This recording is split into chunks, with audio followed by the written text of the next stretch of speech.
Salut mes petits chats, j'espère que vous allez bien. Je vous retrouve pour un nouvel update lecture. Je vous parlerai de 2 romans et d'un manga et il y a du très bon comme du moins bon. Le premier livre dont je vais vous parler aujourd'hui est un roman, plus exactement un tome 2. Donc les personnes qui n'ont pas lu le tome 1, je vous invite à passer au livre suivant qui lui est un tome 1. Il s'agit des Disparus du clair de lune, le 2e tome de la Passe Noire de Christelle Dabos, publié aux éditions Gallimard Jeunesse. Oui, c'est une petite brique, petite grosse brique, puisque le livre fait à peu près 600 pages. Le tome 1 est assez gros aussi, je ne pense pas que... Non, vous ne le voyez pas, mais il est aussi gros. J'avais eu un coup de cœur pour le tome 1 et clairement la barre était très haute pour ce livre-là. Et j'avais peur d'être déçue et c'est malheureusement ce qui s'est passé puisque j'ai eu du mal à me remettre dans l'ambiance, à me remettre dans l'univers, voilà, dans ce monde créé par Christelle Dabos qui est vraiment en soi extraordinaire. Et au début voilà, j'ai eu du mal à me remettre dedans. Heureusement par la suite j'ai été plus emballée à partir de la moitié, je n'ai pas pu le lâcher jusqu'à le terminer. La fin est juste ouf, je pense que le tome 3 promet de très très belles choses. Il n'est pas impossible que j'ai été un petit peu déçue au début puisque tout l'effet de surprise, tout l'effet de waouh se fait bien évidemment dans le premier tome lorsque l'on découvre l'univers, les personnages et l'intrigue, alors que là c'était déjà connu, donc peut-être que voilà, de base forcément je n'aurais pas cette émotion là. Mais c'est vrai que c'était un petit peu lent et pour autant il se passe des choses, donc je sais pas, ou est-ce que j'étais pas dans le bon mood, parce qu'il est vrai aussi que j'étais partie pour lire un poche et que c'est mon copain qui a choisi ma prochaine lecture et qui a choisi ce pavé là, donc peut-être que c'était pas non plus le meilleur moment pour le lire. Toujours est-il que j'ai quand même été très heureuse de retrouver Ophélie qui est un personnage que j'aime beaucoup, que ce soit dans cette histoire ou dans toutes mes lectures. J'ai toujours un peu de mal avec le personnage de Thorn, j'arrive pas à le cerner. Dans ce livre là on se rend davantage compte, il ne laisse pas paraître grand chose par rapport à ce qui se passe dans sa tête et même ce qui se passe dans son cœur. Sa relation avec Ophélie va pas mal évoluer, mais c'est vrai que voilà, je sais pas, je le trouve vraiment trop froid, trop pas sympathique du tout, mais pour autant je ne peux pas dire que je l'aime pas. Mais bon, je sais, ma chronique mon update n'est pas très claire là tout de suite, mais c'est vrai que ce n'est pas un coup de cœur, ça c'est sûr. Je l'ai bien aimé franchement, parce que l'intrigue est ouf et on se rend compte que derrière cette histoire, il y a une autre histoire avec un grand H qui va bien au-delà du quotidien d'Ophélie, bien au-delà de ce à quoi on peut s'attendre. Et c'est aussi pour ça que je pense que vraiment dans le tome 3, il y aura beaucoup de révélations, beaucoup de rebondissements. Puisque clairement il y a quelque chose qui se trame et j'ai hâte d'en savoir plus sur les esprits de famille, hâte d'en savoir plus sur leurs livres, car il y a un mystérieux personnage qui fait son apparition et qui relie vraiment le passé, le commencement pratiquement, à ce qui se passe aujourd'hui. Il y a vraiment plein de conséquences dont on ignore encore la cause ou les causes. Donc voilà, une déception malheureusement. Après ça reste vraiment une excellente lecture. Il ne faut pas non plus oublier que Christelle Dabos a été lauréate en 2012 du concours du premier roman organisé par Gallimard, RTL et Télérama, rien que ça. Donc de toute façon c'est vraiment une auteure avec beaucoup de talent et je vous invite vraiment à découvrir son univers. Je poursuis donc avec un manga, le tome 1 de Minuscule de Takuto Kashiki. Vous l'avez vu passer en book haul pour le mois de janvier. C'est un livre publié aux éditions Komiku qui me faisait de l'œil depuis un moment.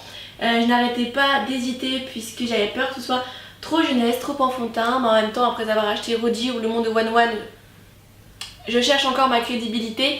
Donc voilà, j'ai craqué, je l'ai acheté et c'était vraiment une très très bonne surprise puisque c'est un coup de cœur. Justement en parlant de Roji, j'ai fait le parallèle car les deux ouvrages sont vraiment très kawaii et on suit également 2 héroïnes.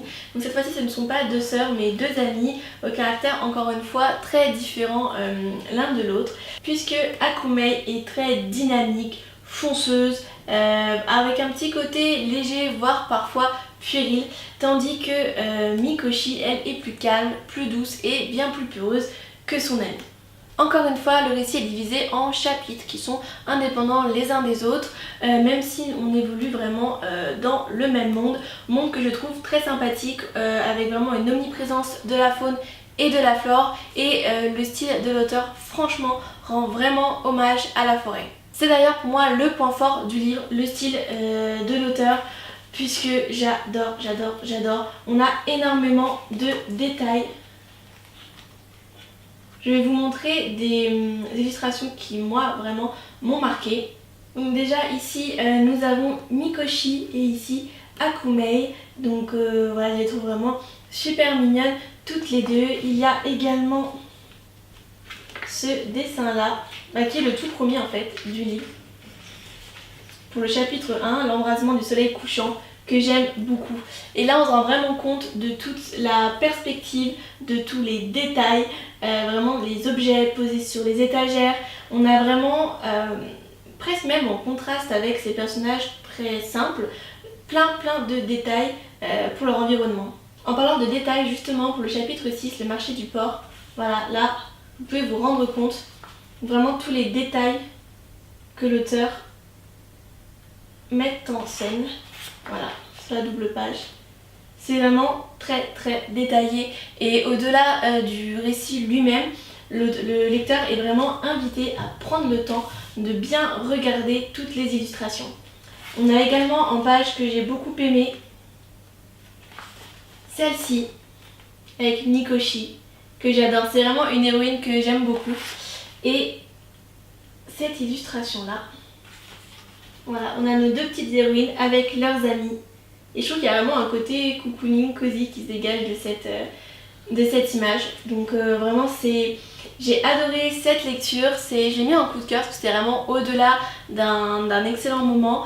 Et franchement, ça pouvait pas en être autrement puisque j'ai adoré l'univers, j'ai adoré le style du mangaka, j'ai adoré, pas l'intrigue, mais voilà, leurs petites aventures toutes mignonnes. J'ai adoré les personnages. Donc voilà, un coup de cœur pour moi et j'ai vraiment hâte de lire la suite. Je termine cette vidéo avec le roman de Vanali Nomin, Émulsion au-delà du visible, qui m'a été envoyé par son auteur. Ce qui rend cette vidéo, tout comme l'écriture de ma chronique qui est déjà publiée, assez compliquée à tourner puisque malheureusement je n'ai pas du tout aimé cet ouvrage. Il est indéniable que l'auteur a une plume absolument magnifique, très belle, poétique, douce, sensible, clairement l'une des plus belles plumes que j'ai eu l'occasion de lire.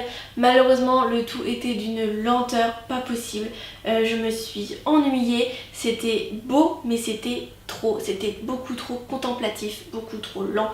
Je me sentais à 10 000 années-lumière de ce que j'étais en train de lire. Le livre fait un peu plus de 350 pages, clairement j'ai eu l'impression que voilà, les 100 dernières pages étaient vraiment... ça commençait un peu à bouger et vraiment tout se passe dans les 50 dernières pages. Mais quand je dis tout se passe, ce n'est pas juste la résolution de l'intrigue, non, c'est comme si tout le livre se passe dans les 50 dernières pages.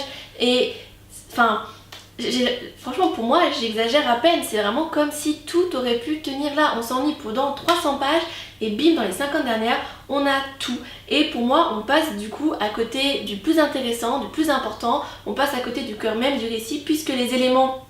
Alors c'est compliqué parce que j'ai pas envie de vous spoiler, mais les éléments qui auraient été pertinents on va dire à développer, on passe un petit peu à côté puisqu'on passe des plombs et des plombs dans le lycée de Maya, l'héroïne, avec ses frères, Théo, Tan, ouais voilà, enfin on passe à côté du truc pour moi et on s'ennuie pendant 300 pages et d'un coup tout se passe, mais du coup tout se passe trop vite, c'est-à-dire que j'ai encore plein de questions. Alors voilà, je n'entrerai pas dans les détails, encore une fois vous pouvez aller lire ma chronique sur le blog, ce sera plus détaillé, il y a aussi des balises spoil pour ceux qui voudront quand même vraiment comprendre un peu mieux ce que j'essaye de vous dire. Au début c'était plutôt bien parti parce qu'on est direct dans le vif du sujet, donc je me suis dit waouh c'est super, on perd pas de temps. C'était addictif parce que comme du coup étant dans la compréhension, j'avais envie de lire vite pour comprendre un petit peu ce que je lisais. Bon malheureusement comme vous l'avez compris ça s'est totalement essoufflé par la suite, mais voilà, au début je me suis dit c'est plutôt bien parti. En plus l'action se déroule au Laos, personnellement je crois que je n'ai jamais lu de livre qui se déroule à cet endroit là, donc pour moi c'était en plus une originalité qui jouait en la faveur de ma lecture. Il y avait également peu de dialogue, ce qui a rendu pour moi le tout encore plus lent. J'avais l'impression que je n'avançais pas et ce livre là qui était même pas 400 pages, j'ai dû mettre 2 semaines à le lire. J'ai même rendu ma chronique en retard parce que j'ai vraiment eu du mal à le lire. Après une fois de plus l'écriture est très belle et j'ai d'ailleurs énormément de citations que je vais vous lire qui pourront vous... pas dans toute son ampleur mais vous donner un petit peu une idée de la plume de l'auteur. On a pour moi également quelques incohérences. Un personnage qui s'appelle Kevin qui est tout petit, je sais plus quel âge il a, une dizaine d'années, et qui est extrêmement intelligent. Alors ça, soit, mais là, vraiment à un point étonnant et avec une expression de fou, et pour moi ça c'était un peu trop tiré par les cheveux. Et très vite Maya va rentrer en France et quand on va arriver dans ce pays là, pour moi au début j'ai pas du tout aimé, car elle vit dans une famille avec des règles, avec des valeurs, avec une hiérarchie qui m'a pas plu du tout, et j'avais clairement l'impression que Maya était la petite esclave noire de la famille. De plus, le nombre de fautes est assez élevé, assez pour que je le dise et que je m'attarde dessus. Il y avait énormément de fautes de typographie. Alors je chipote un peu, c'est mon côté pro qui parle, mais ça reste une erreur, donc voilà. Énormément de fautes de typographie, des mots en trop, des mots manquants, des tournures de phrases étranges et bancales, et ça n'a bien évidemment pas aidé à apprécier ma lecture. Je vais maintenant vous lire, accompagné de mon super cahier, quelques citations que j'ai relevées plus ou moins courtes, soit pour la plume de l'auteur, soit parce qu'elle me parlait ou que je les ai bien aimées. Donc la première, page 6, c'est lui, ça l'a toujours été, lui et moi pour l'éternité. Page 41, ce qui s'en va reviendra. Page 41 toujours, il est vain d'essayer sans croire, vivre sans foi, c'est mourir lentement. As-tu la foi ? Une ombre a voilé la terre de ses ailes immenses et dévoré l'innocence d'un enfant. Il y a encore de la beauté dans ce monde, Maya. Pourquoi on ne peut pas juste être heureux, là maintenant, tous les deux ? Je te parle d'amour, tu me parles de destin. Il y a longtemps, quelque chose l'a entièrement desséché. Il possède en lui la force et le mystère d'un désert aride. Un désert capable de cruauté dans sa pureté intransigeante. De l'eau, j'en suis remplie. Si je savais comment faire, je creuserais doucement des petits puits entre les dunes de son cœur.